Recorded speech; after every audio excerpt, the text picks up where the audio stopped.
자, 이제 곧, 자, 3주차 제2강을 살펴보도록 하겠습니다.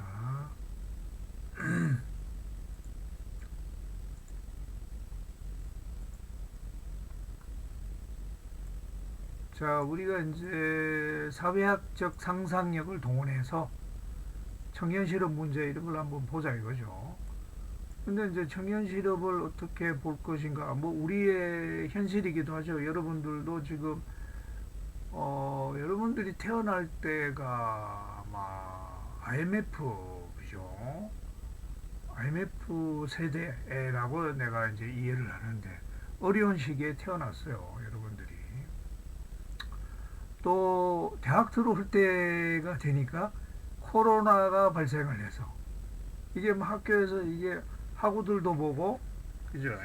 뭐 이렇게 같이 놀기도 하고 부대끼면서 공부도 해야 되는데 이게 만나고 싶어도 만날 수 없는 그런 어떤 어, 상황이 되어버렸네요. 자, 뭐 이래 되다 보니까 소통하는데도 문제가 있지만은 또 현실적인 문제와 관련해서는 우리가 이제 일자리 문제, 그죠? 여러분들이 졸업을 해서 취업을 하고 그죠? 그래서 어떤 삶의 문제를 해결하는 뭐 이런 것들이 중요한 건데 이게 이제 코로나로 인해서 어떤 이제 이런 문제가 더 악화되지 않을까 이런 생각이 듭니다. 그래서 실제로도 우리 청년 실업 문제가 이제까지도 이제 뭐 심각했죠. 그래갖고 뭐 헬조선 뭐 이래 했잖아, 그죠? 헬조선. 박근혜는 야 중동에 가봐라 뭐 그거 가면 땅 파고 이러면 땀 흘리고 이러면 될 텐데 뭐 그런 이야기도 하고 이랬는데 자 이런 청년 실업 문제가 이제 있는데 이걸 우리가 어떻게 이해를 해야 될 것인가? 뭐 거기에 대해서 나는 아무것도 몰라. 뭐, 뭐 그런 사람이 있나요? 어쨌든 이 문제도 생각을 해봐야 될 문제인데 이게 크게 보면 두 가지로 볼 수 있어요. 야, 그거는 개인이 해결해야 될 문제지, 그죠? 지가 뭐 열심히 노력하고 자격증도 따고 뭐 이래서 지가 해법을 마련해야지. 뭐 이런 방식도 있습니다. 그래서 우리 자유시장주의자들은 청년 실업의 문제를 개인의 문제로 칩니다. 에이, 지가 열심히 안 했기 때문에 뭐 이렇게 취업을 못한 거지. 이런 식으로 이제 치부를 해버립니다. 그러면 결국은 이제 그 실업의 문제는 전부 다 그 본인의 부담, 그리고 그 가족이 부담하는 것으로 이런 식으로 처리를 해버립니다. 속편한 방식이지, 속편한 방식인데, 이런 보수주의 진영에서 이런 이제 주장을 좀 많이 합니다. 미국의 뭐 공화당 정권, 트럼프류의 이제 그런 진영에서는 이런 식으로 주장을 합니다. 또 다른 한편 우리 실업의 문제는 사회 구조적인 문제다. 그죠? 이렇게 또 보는 그런 또 시각도 있습니다. 우리가 왜 청년 실업 문제가 발생하냐? 우리 사회가 인건비가 많이 늘었다. 그래서 이제 그 제조업 같은 경우에는 인건비가 싼 곳으로 자꾸 가잖아, 그죠? 갑니다. 그래서 우리나라는 인건비가 비싼 국가이기 때문에 어쨌든 공장이 많이 설립이 좀 안 되는 경향이 있습니다. 그 잘 나가는 미국도 트럼프가 뭐 강제를 해갖고 공장을 뭐 미국에 세워라 이런 식으로 하고 있잖아요. 근데 미국은 인건비가 이제 워낙 비싸니까 웬만한 공장은 잘 안 들어가는데 어쨌든 그런 우리도 그런 나라가 됐다 이거죠. 또 경쟁이 세계적으로 경쟁을 하다 보니까 이제 웬만한 거는 다 뺏겨요, 그죠? 인건비가 싸고 이런 뭐 우리가 지금 뭐 나무 깎아서 무슨 목곡 공예하고 이런 산업을 일으킨다. 그건 안 되지. 주로 요새는 베트남이나 뭐 이런 인도네시아에서 나무 깎아서 공예품 들어오고 있잖아. 우리가 할 수 없으니까 그죠? 경쟁력이 없으니까. 또 뭐 각국이 또 보호무역주의를 취하고 있잖아요. 세계에서 제일 잘 나가는 미국도 보호무역주의를 채택하고 있잖아요, 그죠? 분리하면 관세 매기고 이래갖고 자기들에게 유리하게 지금 뭐 몰아가고 있잖아. 또 공장 자동화, AI 도입, 블록체인 기술을 통한 인력 수요의 감소. 이제는 앞으로 중개인이 필요 없습니다. 은행에 가면 은행원이 대출 알선하고, 보험 가입하려면은 또 중개인이 보험도 와서 들라고 하고, 또 서류도 받아가고, 뭐 사고 나면 그 직원이 나와서 이렇게 교통사고도 조사하고 뭐 이러잖아요. 그죠? 앞으로는 이런 어떤 과정이 생략이 됩니다. 그죠? 사람이 필요 없는 시대로 되어가고 있어요. 그다 AI까지 지금 덮쳐서 사람끼리 만나지도 못하는 이런 그 상황이 돼버리니까 엎친 데 덮친 격이죠. 그래서 이런 사회 구조적인 문제 때문에 청년들의 일자리가 많이 줍니다. 그래서 뭐 개인의 능력이 모자라서, 그것도 일부는 있지만 그 전부는 아니거든요. 또 사회 구조적인 문제가 또 전부는 아니고 또 이런 요소도 있긴 있습니다. 그러나 이제 어느 한쪽만 주장해 갖고는 말이 안 되는 거야. 그죠? 이 두 개, 사회 구조적인 문제가 좀 적고 개인의 능력도 열심히 해야 이제 취업을 할 수 있다. 이제 이런 식으로 우리가 볼 수 있는 거죠. 그래서 여러분들의 어떤 실업 문제 이런 것도 이런 시각에서 봐야 됩니다. 그죠? 뭐 그렇게 되려면 그 답은 뭐 어떤 답을 우리가 좀 한번 찾아볼 만한가? 그죠? 이 문제에 대해서.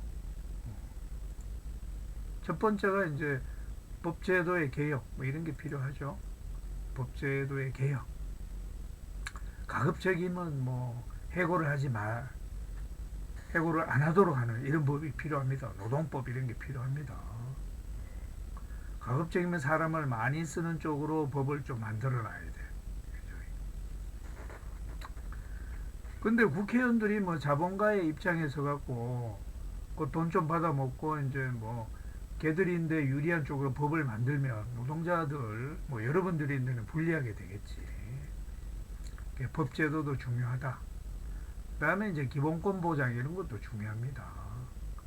사실 뭐 좀 직장이라도 있어야 그 소득이 있고 그걸로 이제 먹고 사는데 그게 없으면은 이게 안 되잖아요. 그죠?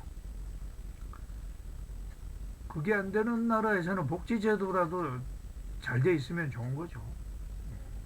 우리는 지금 복지제도가 이제 많이 강화되고 있는 상황인데, 그러면 뭐 실업에 채용이 안 된다. 뭐 청년수당 이런 것도 좀 있으면 좋죠.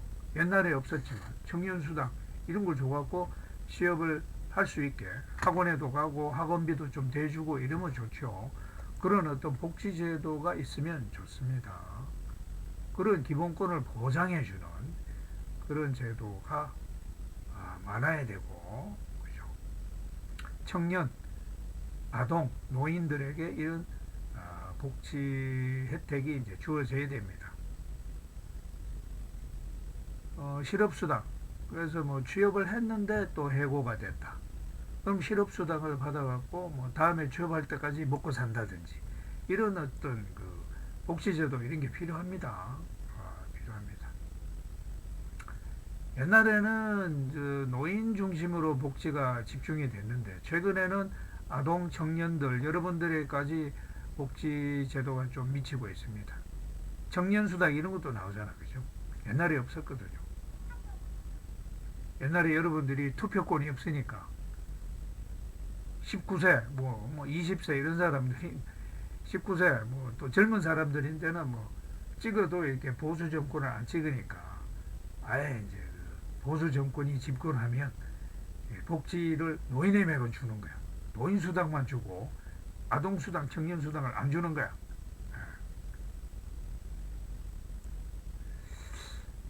지금은 이제 또 진보 세력이 또 집권을 했기 때문에 그나마 아동 청년에게까지 수당이 돌아오고 있죠. 그래서 여러분들은 뭐 그나마 조금은 옛날보다 낫다 그렇게 볼 수 있겠습니다. 자, 그 다음에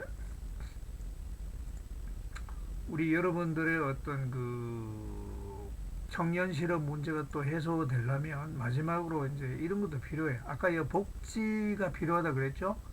복지 수당 이런 걸 통해서 여러분들이 기본적으로 먹고 살고 교통비 내고 하는 정도의 어떤 복지는 마련해 줘야 된다. 필요하다 이거죠. 그 다음에 그러기 위해서는 세금도 좀 늘어야 됩니다. 그 돈이 어디서 나오냐? 세금에서 나오죠. 증세도 해야 됩니다. 근데 어떤 뭐 보수 정권 이런 거 보면 증세를 되게 싫어해요. 그러면 쌀떡에서 인심 난다고 무슨 뭐 퍼줄 쌀이 있어야 무슨 어? 뭐 혜택을 입든지 하지. 쌀을 저축 안 하고 비축 안 하는데 어디에서 쌀이 나옵니까? 결국은 이제 능력이 있는 사람인데 증세를 해야 되는데 이런 보수 정권은 이제 부자를 위한 정책을 펴다 보니까 증세 이런 걸 잘 안 해. 그죠? 세금 더 내라. 뭐 이런 거를 안 하는 거지, 그지? 그러나 이제 복지제도가 유지되려면 증세는 필요한데 그 어떤 세력들은 증세 자체를 아예 반대하잖아. 말이 안 되는 거죠.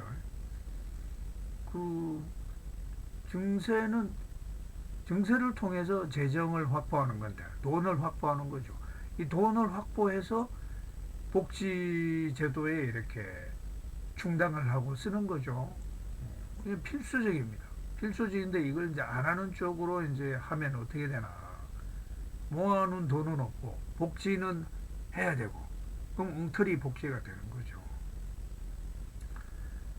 그래서 그 뭐 법인세를 뭐 올려야 되는데 내린다든지 개인소득세도 많이 버는 사람인데는 과세를 해야 되는데 안 한다든지 도리어 내린다든지 그죠?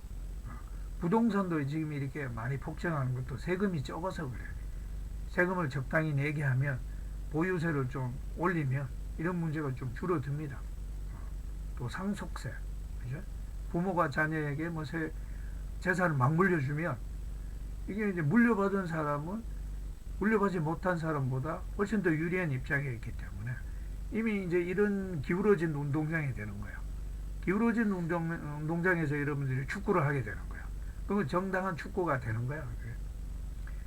자, 이런 것들이 이제 이런 거 관련이 있습니다. 그래서 이런 것들이 전부 다 이게 증세 이런 거와 관련이 있습니다. 낼 거는 내고 또 올릴 건 올리고 이래야 되지. 그래서 이런 문제가 여러분들의 어떤 청년 실업, 청년 수당 이런 거와 다 관련이 있는 겁니다. 연결이 돼 있는 거야. 쭉 연결이 돼 있다. 옛날에 사회학을 공부하지 않을 때는 그냥 뭔지 몰랐는데 사회학을 공부하다 보니까 아 이게 청년 수당 뭐 지급하는 거 이런 게 좋긴 좋은데 그 돈이 어디서 나오냐? 세금에서 나온다. 이런 세금이 정당에 과세되어야 되는구나.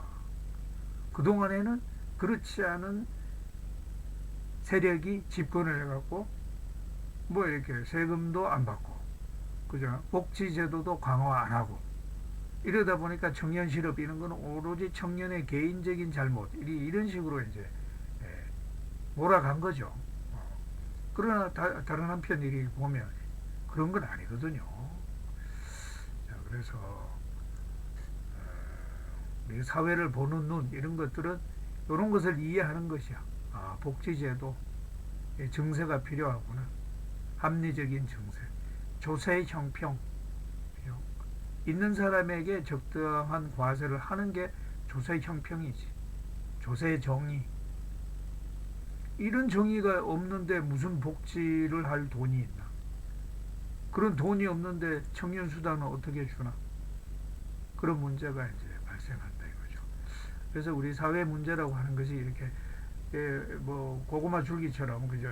쭉 이래 연결되어 있는 게 아닌가. 그래서 우리가 사회학을 공부하고 난 후에는 아 이게 서로 연결되어 있는 문제구나 라고 하는 것을 우리가 이해를 하게 되겠죠.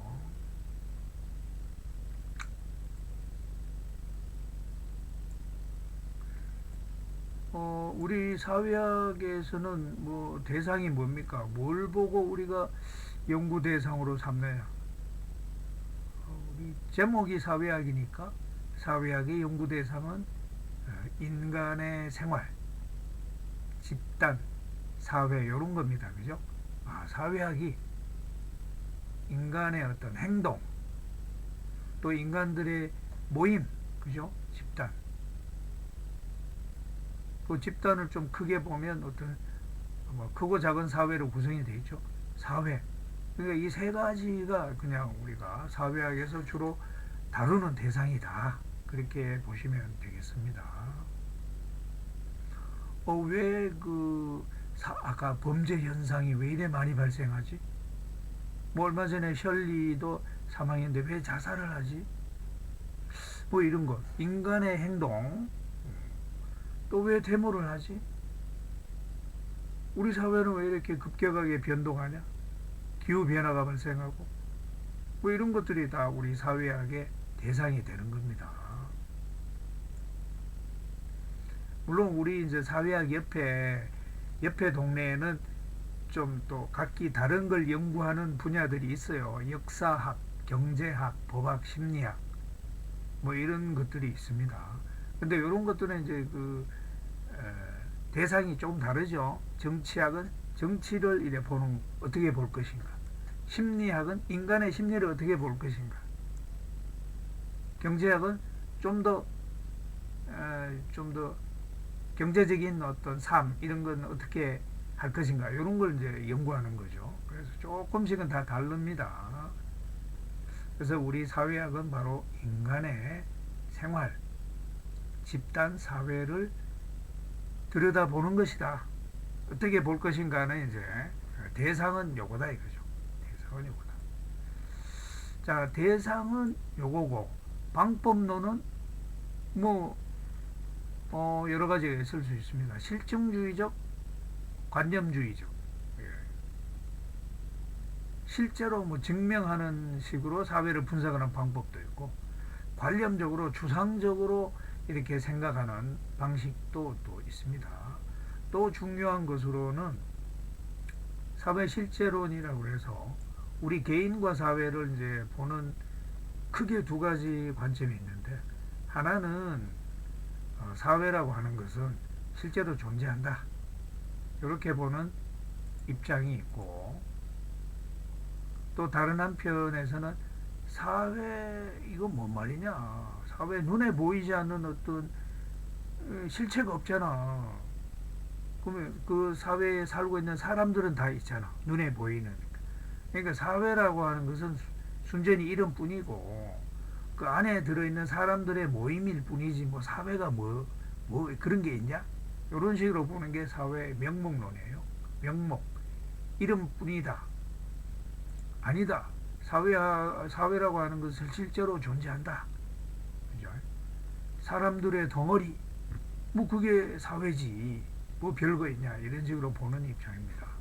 그래서 사회 실제로는 이제 이 사회라고 하는 것이 우리 주인공이 있다면 사회라고 하는 거와 개인이 있는데 사회 실제로는 사회도 이 개인과 똑같이 실제로 존재한다 이래 보는 겁니다. 지역사회, 국가사회, 학교사회 이런 사회들이 실제로 존재한단 말이야.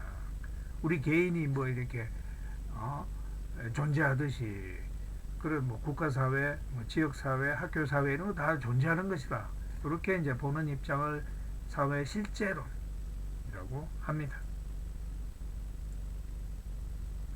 여러분 선거할 때 사람을 보고 뽑습니까? 아니면은 당을 보고 뽑습니까? 물론 이 사람이 어떤 사람이다라고 하는 걸 잘 모르면 되게 당을 뽑아. 그죠? 당을 보고 찍습니다. 그죠? 그래서 나이 많은 사람들은 뭐 내 재산 지켜야 되니까 세금 덜 매기는 저 보수 정권에 찍어야지 뭐 이런 식으로 이제 할 테고 또 진보적인 생각을 갖고 있는 뭐 젊은 사람들은 야 그래도 그 약자를 옹호해주는 그런 어떤 진보 세력에다 또 표를 줘야지 이런 식으로 해서 이제 당에다 찍습니다. 그죠? 정의당이라든지 민주당이라든지 뭐 이런 쪽에다 찍습니다. 그 당이라고 하는 것이 실제로 존재하는 거죠. 그러니까 사람이냐 조직이냐 사람이냐 사회냐 때, 아, 사회, 당도 중요하다. 그래서 당 보고 찍는다. 뭐 그런 사람이 있듯이 우리 사회라고 하는 것, 당이라고 하는 것, 이런 것들은 실제로 존재한다 말이야. 그걸 우리가 사회 실제론 이렇게 말합니다. 그 심지어는 사람 안 보고 당을 보고 뭐 어느 당에서 나왔냐 그걸 보고 찍는 사람도 있죠.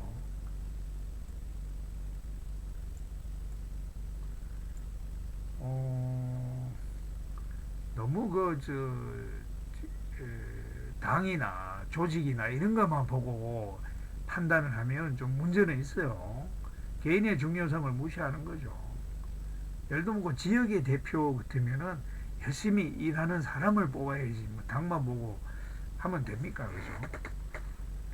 저 시골 같은 데 가면 뭐 누가 누군지 모르니까 야 그냥 뭐 1번을 찍어야 되겠다 옛날로 치면 그런 생각을 갖고 있는 사람들이 이제 많은데 또 도시에 있는 사람들은 또 교육을 받은 사람들이 많으니까 아, 이 사람이 뭐 하는 사람이냐 뭐 남을 위해서 봉사를 많이 했느냐 희생을 많이 했느냐 또 국민을 위하는 마인드가 있냐 뭐 이런 걸 잘 따져보고 이렇게 찍는 그런 경향이 있잖아 그죠.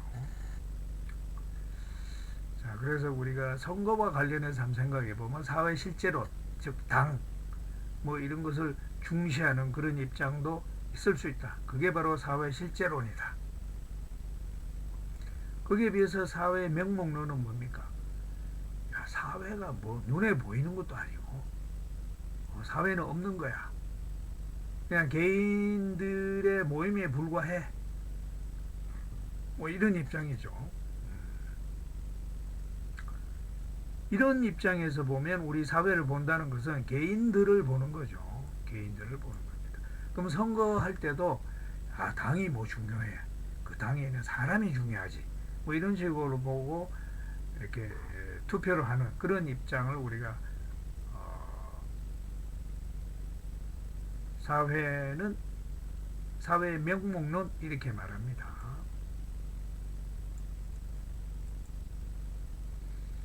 국회의원은 사람도 중요하죠. 어떻게 보면 사람이 더 중요하지. 이 지역의 일꾼을 뽑으니까 사람을 보고 뽑아야지. 뭐 예를 들면 한정혜 의원 같은 사람이 이제 뭐 작년인가 재작년에 최우수 국정감사 국회의원상 휩쓸어 이 사람이 지금은 국회 보건복지부 위원장 하고 있죠. 그러니까 열심히 성적이 제일 나은 거지. 이 국회의원이 성적이 제일 나은 겁니다. 이런 사람들이 이제 다선을 해야 국민들이 이제 편하게 되겠지. 이제